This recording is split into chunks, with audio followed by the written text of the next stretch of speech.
Company के लिए खुद को बलिदान न करें। यह आपके लिए बहुत अच्छा होगा कि आप कंपनी का उपयोग अपने जीवन के लिए भरपूर सफलता और खुशहाली पाने के लिए करें। पार्टनर्स को अपनी सफलता के साधन के रूप में ना समझें, आपको उन्हें सफल बनाना चाहिए। एटमी इस तरह से काम करने वाली पहली कंपनी है।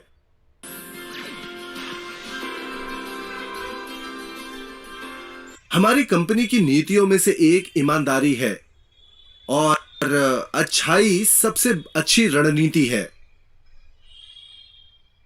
तो एटमी एक अच्छी कंपनी होनी चाहिए, है ना?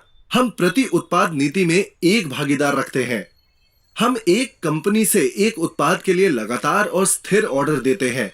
इस तरह पार्टनरिंग कंपनी एक स्थिर कार्यबल बनाए रख सकती है और एक दीर्घकालिक व्यापार रणनीति बना सकती है।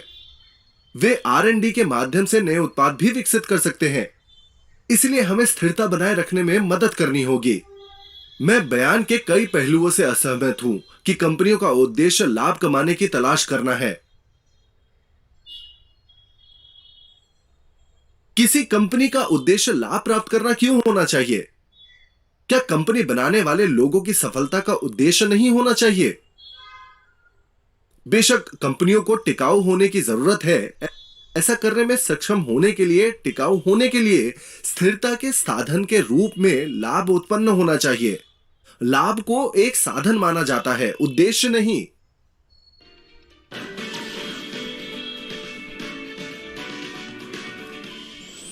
एटमी की भागीदारी वाली कंपनियों को कभी भी एटमी की सफलता का साधन नहीं माना जाता है। साझेदारी वाली कंपनियां हमारे साथ काम करने के बाद पहले की तुलना में कहीं अधिक सफल होनी चाहिए। इसे हम फिलॉसफी ऑफ काउ और फिलॉसफी ऑफ बेबी कहते हैं। फिलॉसफी ऑफ काउ का मतलब है एक किसान को संदर्भित करता है, ये जो अपनी गायों की देखभाल स्वयं गायों के लिए नहीं बल्कि उनका दूध पाने के लिए करता है। अगर कोई गाय होती है जो दूध नहीं दे सकती, तो ये संभावना नहीं है कि एक किसान उसकी देखभाल करना जारी रखेगा। पर जब एक माँ अपने बच्चे का देखभाल करती है तो उसे अपने बच्चे से कुछ नहीं मिलता, बच्चा ही उसके लिए अनमोल है। तो कोई फर्क नहीं पड़ता कि कौन है, हमें सभी के साथ फिलॉसफी ऑफ बेबी का व्यवहार करना चाहिए। एटमी की कंपनी के आदर्श वाक्य की पहली पंक्ति है कि ये एक ऐसी कंपनी है जो आत्मा को पोषित करती है। यही लिखा है, आत्मा को संजोने का मतलब है लोगों को संजोना। कंपनी के लिए खुद को बलिदान मत करो। एक कंपनी एक व्यक्ति से ज्यादा महत्वपूर्ण कैसे हो सकती है? आपको एक सफल जीवन जीने के लिए कंपनी का उपयोग एक साधन के रूप में करना होगा। हमें लंबे समय में एक साथ आगे बढ़ने में सक्षम होना चाहिए। जिस तरह मेरे लिए हमारे साझेदारी कंपनियों के लिए अच्छा है, वैसे ही आपको अपने साथी सदस्यों के लिए भी अच्छा होना चाहिए।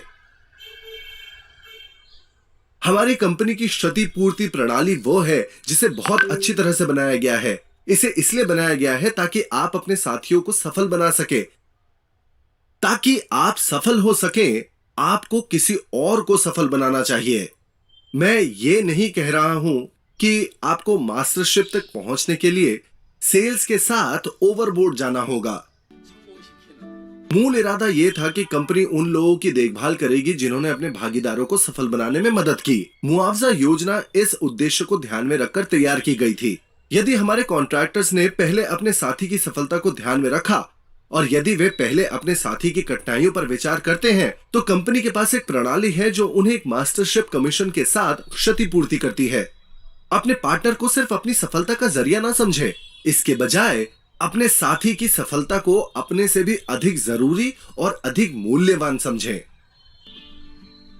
जैसा कि आप इस काम को जारी रखते हैं, आपको वास्तव में पहले अपने भागीदारों का ख्याल रखना चाहिए। मुझे लगता है कि आपकी सफलता मेरी तुलना में अधिक जरूरी है, इसलिए मैं आपकी मदद करने जा रहा हूं। अगर आप इस तरह से ईमानदारी से उनकी देखभाल करते हैं तो ये दयालु और अच्छा है। दयालु और अच्छा होना वास्तव में बहुत अच्छी रणनीति है। एटमी इस तरह से काम करने वाली पहली कंपनी है।